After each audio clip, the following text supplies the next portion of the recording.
Boiron, ce nom, on le connaît tous, n'est-ce pas? C'est presque une institution en France. Mais en bourse, c'est une toute autre histoire. On dirait que tout le monde l'a un peu mis au placard. Alors, aujourd'hui, on va se pencher sur ce dossier un peu poussiéreux. On va essayer de comprendre ce qui s'est passé et surtout si on a eu raison de l'enterrer un peu vite. Voilà la grande question. Pendant des années, la messe était dite. Boiron, c'est fini. Circuler, il n'y a rien à voir. Mais et si?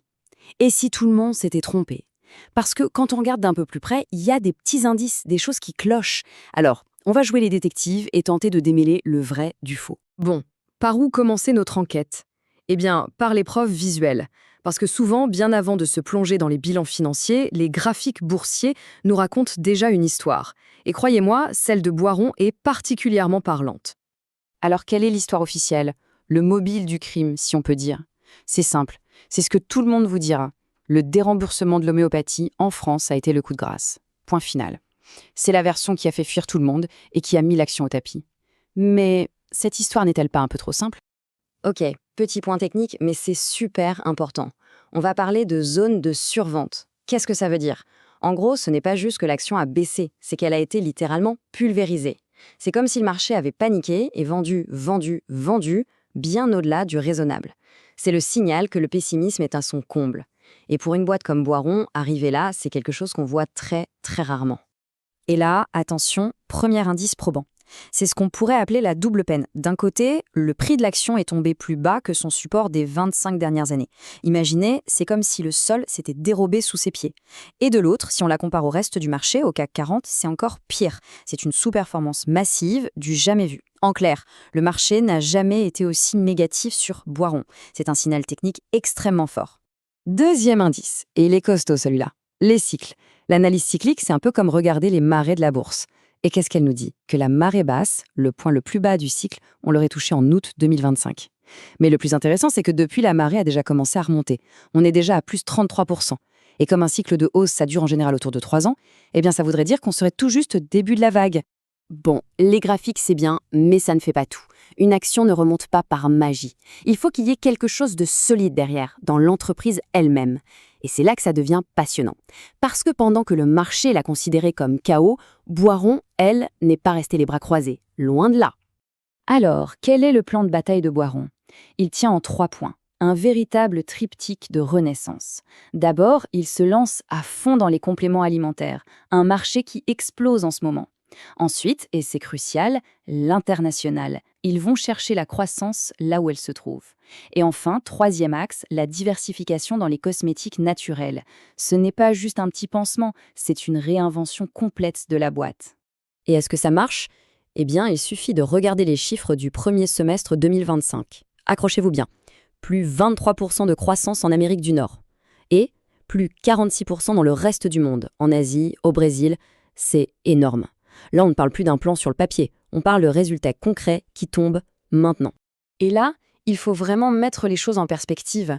Le déremboursement, c'est une affaire franco-française. Le monde, ce n'est pas la France. Ailleurs, dans des pays immenses comme le Brésil, ou même tout près, en Suisse, l'homéopathie est reconnue, intégrée. En fait, Boiron est en train de se tourner vers un marché mondial de la santé naturelle, un marché gigantesque et en pleine expansion. Bon, récapitulons. On a des signaux techniques au vert. On a une stratégie de l'entreprise qui porte ses fruits. C'est déjà pas mal, non? Mais attendez, ce n'est pas fini. Il y a encore 2 éléments, 2 catalyseurs cachés sous le tapis que quasiment personne ne regarde. Et ça pourrait bien tout changer.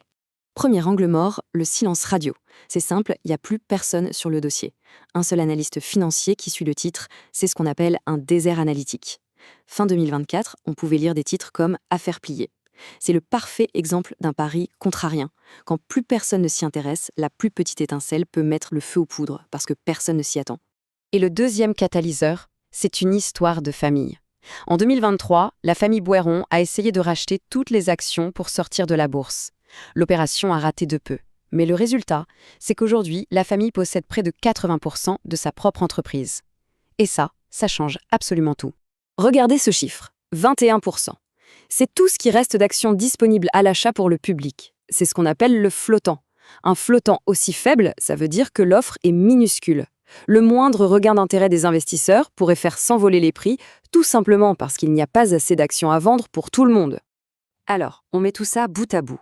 Des graphiques au plus bas, un cycle qui semble repartir, une stratégie qui marche et 2 jokers cachés dans la manche. La question maintenant, c'est concrètement, qu'est-ce que ça peut donner? L'analyse nous dessine 3 chemins possibles. Le plus probable à court terme, c'est un scénario neutre, où l'action revient juste à un niveau plus normal. Le scénario haussier, tout aussi probable mais à plus long terme, la verrait viser la zone des 50-57 euros. Tiens, 50 euros, ça ne vous rappelle rien? C'est le prix que la famille était prête à payer en 2023. Enfin, le scénario baissier, lui, est jugé le moins probable des 3. Mettons des chiffres là-dessus. Juste un retour à la normale, rien d'extraordinaire. Simplement que l'action réintègre son couloir de long terme, eh bien ça représente déjà un potentiel de hausse de presque 30%. C'est, on va dire, le scénario de base. Et si on est plus optimiste? Si l'action revenait simplement à sa moyenne historique? Là, on parle d'un potentiel qui dépasse les 100%. Et attention, ce ne sont pas des prédictions sorties d'un chapeau. Ce sont des objectifs techniques basés sur près de 30 ans d'historique boursier. Alors, on en arrive à la question finale.